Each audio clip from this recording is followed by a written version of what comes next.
gusto maging content creator. Ito natin yung motoserye. Subscribe po. And then yung mga nakapagsimula na, Thank you po. yan. So medyo makaka-relate. Nakalock ito.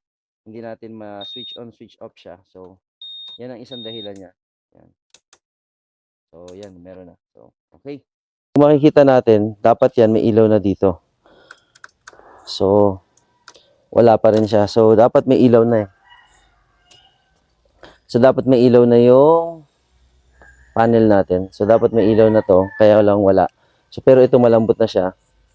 Ayan. Oop, tumigas ulit. So, ito mga motor, dahil yung battery natin, ay yung seats natin, hindi rin natin siya mabuksan. So, ang gagawin natin, dahil ito yung minount natin, tapos may bolt siya dito, tatanggalin muna natin yung bolt for manual. So, ito yung may pang manual natin ito eh. Para ma-open natin yung ating seat cover. So, kailangan natin baklasin muna itong nilagay natin na bolt dito kasi nagkakaroon kasi ng nakawan ito at the same time. Minsan, ang nangyayari talaga ay ano natin ito, nami-miss out, natatanggal pag nag-vibrate, hindi na siya. So, kailangan natin gamitan siya ng kanyang key.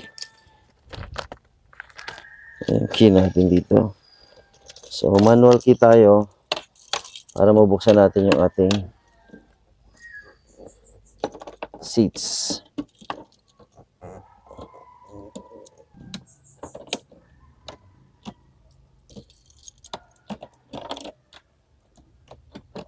Ayan, so nabuksan na natin. Ayan, lumambot na siya. So, bukas na. Ayan, bukas na. So, okay na yan siya. So, kung nabuksan na natin, balik na lang muna natin to.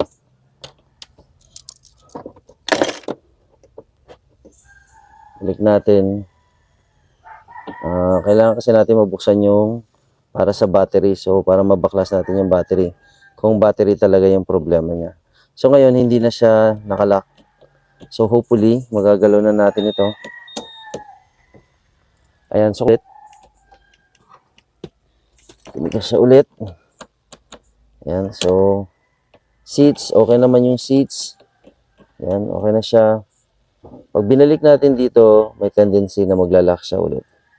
So, dyan na lang muna for the meantime. Tapos, baklasin na natin yung battery. Buti na lang hindi siya nakalock.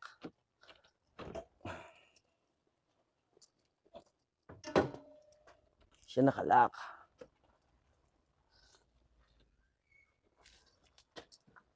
Okay. Car muna tayo. So, car muna. Car muna tayo. Wala tayong choice.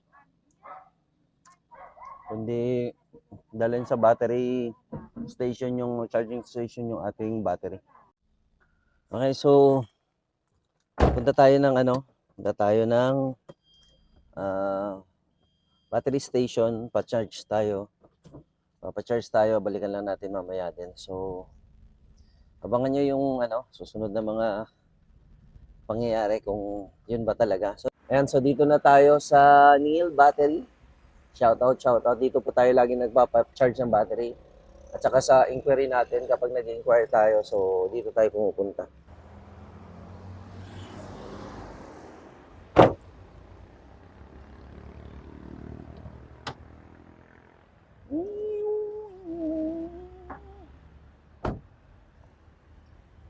Boss, pa-check ko. Ayaw tumakbo ng motor ko eh.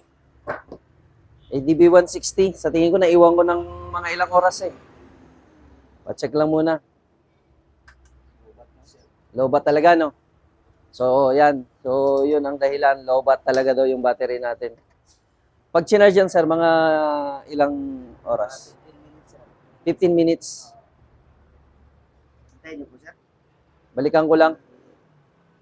Charge, 15 minutes charge. So, yun. Kukunin na natin yung pina-charge natin na battery. So, nakakapagod kasi maghintay. So, kaya ang gagawin natin is, yun, pina-charge natin kanina. So, balikan natin ngayon. Abangan nyo guys. So, for today's version, naka 4 wheels po tayo kasi naloobat po yung ating motor. So, the reason why nakasasakyan tayo ngayon is para kunin yung ating pina-charge na battery.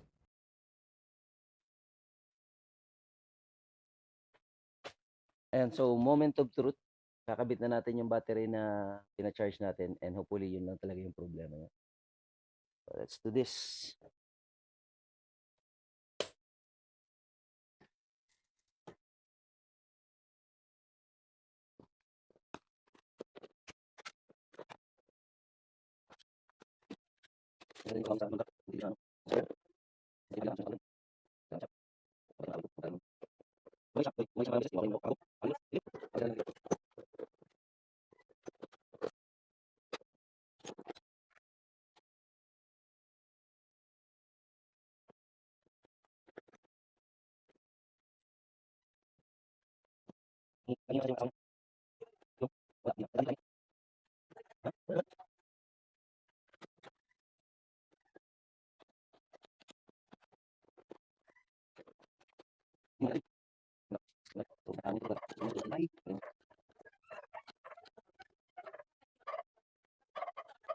So nakabit na natin siya.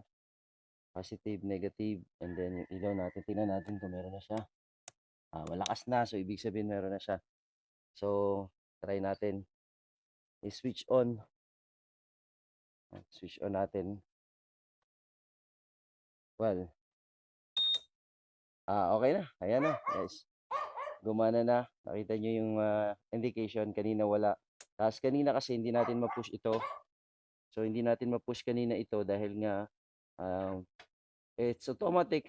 Ang mechanical niya is powered by battery. So, kaya kahit anong push natin dito, hindi natin siya ma-push. Pero ngayon, look. Yan. So, meron na siya. Tapos makikita mo indicators. Gumana na lahat. Yung panel natin. Yan. Gumana na. So, lahat ay gumagana. Okay. So, I hope you learned something about it. So, yun yung isang dahilan kung bakit nawawala yung or naglalak ito. So, hindi natin magagamit. Hindi rin na matutulak. It's because of the drain battery. Yan. Yung drain battery talaga yung one reason kung bakit nade-drain or namamatay or hindi natin nakalak ito. Hindi natin ma-switch on, switch off siya. So, yan ang isang dahilan niya. Yan. So, yan, meron na. So, okay. So, maraming salamat. So, hopefully meron kayo na nakapulutang aral dito sa ating video for our vlog ngayon patungkol sa ADB 160. Kapag naglalak, at the same time, hindi umiikot yung kanyang power knob. Yan yung sa may keyless power knob niya. So, yan, katulad niya, namatay siya. So, automatic yan dahil nga naka-switch, naka-charge na yung battery natin. So, gagana na ulit yan siya. So, try natin ulit. Ayan. Ayan. So, everything works well. Yun lang pala yun yung battery. So, wag nating hayaan na madrain, especially if you're traveling sa isang lugar na walang access for battery charging. So, mas maganda rin pag naglo-long ride tayo, magdala tayo ng jumpster or kaya yung battery pang jump start. So, ayan yung i-invest natin mga kamotor. So, bye for now. This is Motoserye and thank you for watching. See you in our next adventure. Bye-bye.